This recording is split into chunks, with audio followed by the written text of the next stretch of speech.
বলা হয়ে থাকে যে আমরা অত্যন্ত ঐতিহাসিক একটা নির্বাচন হয়েছে, সেই ঐতিহাসিক নির্বাচন করে বিজয় অর্জন করা দল, তাহলে আপনারা কেন হঠাৎ করে আবার এই ভোট হরণ করার একটা নির্লজ্জ প্রতিযোগিতা আপনারা লিপ্ত হচ্ছেন? তার মানে বোঝা যায় যে আপনারা এইটা শুরু করার অর্থ হলো 2026 সালের 12ই ফেব্রুয়ারির নির্বাচন যথাযথ হয় নাই, জনগণের প্রতি আপনাদের আস্থা নাই, এটা পৃথিবীর আর কেউ না জানুক, আপনারা জানেন বলে আর নতুন করে আপনারা মানুষের প্রতি আস্থা রাখতে চাচ্ছেন না। জাতীয় নির্বাচনে যেমন আমরা লক্ষ্য করেছিলাম ভোট কেন্দ্র দখল করা, সাধারণ ভোটারদের মধ্যে ভয় তৈরি করা, কেন্দ্র দখল করা, এবং পরবর্তীতে আপনারা সবাই খেয়াল করেছেন দুটো উপনির্বাচন হয়েছে বগুড়া এবং শেরপুরে। আমরা খুবই লজ্জিত যে একটি দল তাদের মেজরিটি পাওয়ার পরেও সেই মেজরিটি তারা কিভাবে পেয়েছে, কি করে পেয়েছে, কোন প্রক্রিয়ার মাধ্যমে পেয়েছে, সেটার জন্য আমরা দেশের বৃহৎ স্বার্থে গণতান্ত্রিক ঐক্য এবং ধারাবাহিকতা বজায় রাখার জন্য খুবই স্বাভাবিকভাবে আমরা এগোচ্ছিলাম। কিন্তু আপনারা লক্ষ্য করেছেন উপদেষ্টাদের একজন রাজসাক্ষী হয়েছেন এবং তিনি খুব খোলামেলাভাবে বলেছেন জামাত ইসলামী ভোট পেলেও তাদেরকে আমরা আসলে ক্ষমতায় আসতে দেই নাই। এবং পরবর্তীতে আমরা সংসদে দেখলাম সরকার দলের প্রধান নেতাকে সামনে রেখেই তারা কথা বলার চেষ্টা করেছেন একজন মাননীয় সংসদ সদস্য, যে তারা প্রধান উপদেষ্টার কাছে ট্রফি দিয়ে সেদিনই নির্বাচন মোটামুটি সম্পন্ন করে এসেছেন। তার ধারাবাহিকতাই বগুড়া এবং শেরপুরের নির্বাচনে অত্যন্ত নির্লজ্জভাবে বলা হয়েছে যে একসময় এইরকম নির্বাচন এই সরকারই, এই দলই করেছে মাগুরায়, আর তার কিছু বছর পর একই প্র্যাকটিস করেছে বগুড়ায়। এই মাগুরা এবং বগুড়ার প্র্যাকটিস যারা করেছে আমরা খুব ঘৃণ্যভাবে লক্ষ্য করছি। পেশাজীবী অঙ্গনকে আমরা বলি একটা সফট প্ল্যাটফর্ম, যেখানে পরস্পরের মধ্যে সাধারণ নাগরিকদের যেমন সম্মান মর্যাদা আছে, এখানে স্বাভাবিকভাবে অত্যন্ত সচেতন শ্রেণী হওয়ার কারণে এখানে নিজেদের মধ্যে সৌজন্যতা, ভদ্রতা, পরস্পরের প্রতি শ্রদ্ধা, এটা সাধারণ নির্বাচনের চেয়ে স্বাভাবিকভাবেই একটু ব্যতিক্রম। আমরা লক্ষ্য করলাম দেশের বিভিন্ন জায়গায়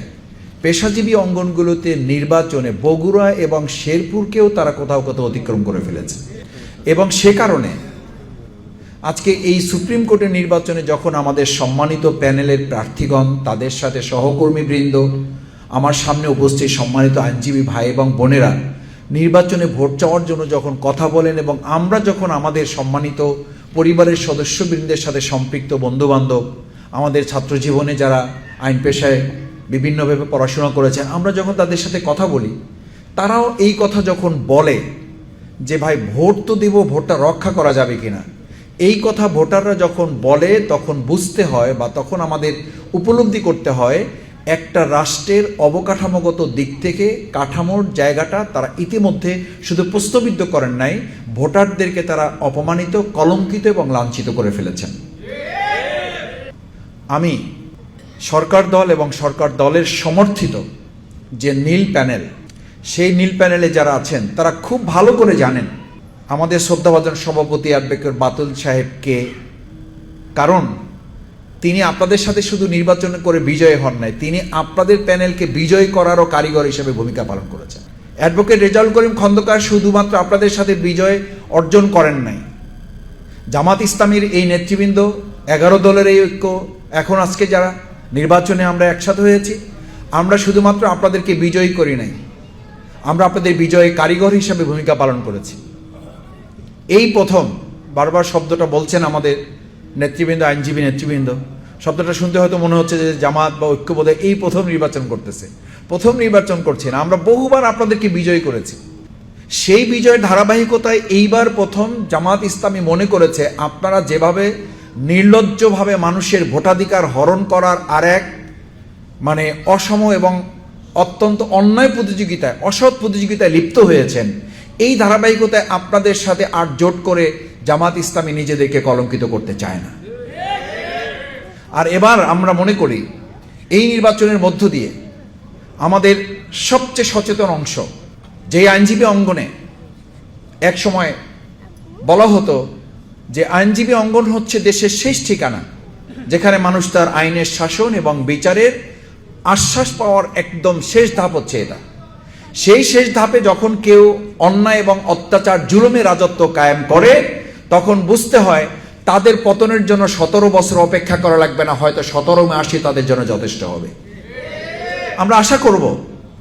এই সচেতন অংশটাকে প্রশ্নবিদ্ধ না করে বরং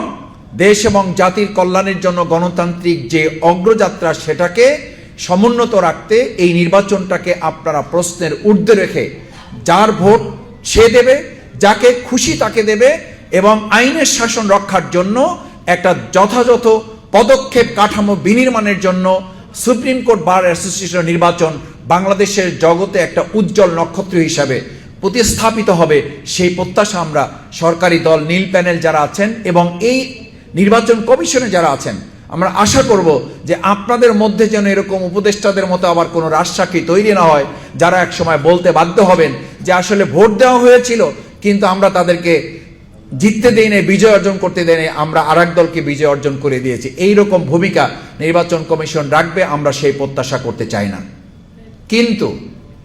এটাও মনে রাখতে হবে, ভোটাধিকার হরণ করতে করতে 2008 সালের যে নির্বাচন, সেই নির্বাচন থেকে শুরু করে 2024 সাল পর্যন্ত আমরা দেখলাম উন্নয়ন করতে করতে করতে করতে মানুষের অস্থিমজ্জা থেকে, মানুষের চিন্তার জগৎ থেকে নির্বাচন এবং ভোটটাকেই বিচ্ছিন্ন করে দেওয়া হয়েছিল। সেটার জন্য তারা 17 বছর সময় নিয়েছিল। কিন্তু আমরা এখন লক্ষ্য করছি আমাদের এই সময় যখন বলা হয়ে থাকে যে আমরা অত্যন্ত ঐতিহাসিক একটা নির্বাচন হয়েছে, সেই ঐতিহাসিক নির্বাচন করে বিজয় অর্জন করা দল, তাহলে আপনারা কেন হঠাৎ করে আবার এই ভোট হরণ করার একটা নির্লজ্জ প্রতিযোগিতা আপনারা লিপ্ত হচ্ছেন? তার মানে বোঝা যায় যে আপনারা এইটা শুরু করার অর্থ হলো 2026 সালের 12ই ফেব্রুয়ারির নির্বাচন যথাযথ হয় নাই, জনগণের প্রতি আপনাদের আস্থা নাই, এটা পৃথিবীর আর কেউ না জানুক, আপনারা জানেন বলি আর নতুন করে আপনারা মানুষের প্রতি আস্থা রাখতে চাচ্ছেন না। আমরা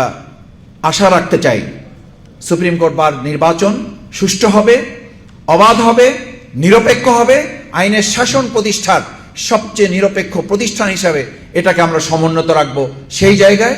আমাদের এই সবুজ প্যানেল, আপনারা জানেন যে সততায়, দক্ষতায়, মানুষের কাছে আমানতদারিতায় এবং মানুষের আইনের শাসন প্রতিষ্ঠায় তারা লড়াই করেছেন, আপোষ করেন নাই। সেই আইনজীবী নেতৃবৃন্দকে আপনারা আপনাদের মূল্যবান ভোট দিয়ে বিজয় করে আমরা 2026 সালের এই নির্বাচনী বাংলাদেশের জন্য আগামী দিনে একটা মডেল হবে, সেই প্রত্যাশা ব্যক্ত করে আজকে এখানে যারা উপস্থিত আছেন এবং এই কথা যারা ভবিষ্যতে শুনবেন বা আমাদের মিডিয়ার মাধ্যমে জানবেন, আমরা আমাদের সকল আইনজীবী ভাই বোনদের কাছে আমাদের সবুজ প্যানেল 11 দলীয় জোটের প্রত্যেক প্রার্থীকে আপনারা আপনাদের মূল্যবান রায় প্রদান করে বিজয় অর্জন করবেন, সেই আহ্বান রেখে আমার কথা শেষ করছি। আল্লাহ হাফেজ। বাংলাদেশ জিন্দাবাদ।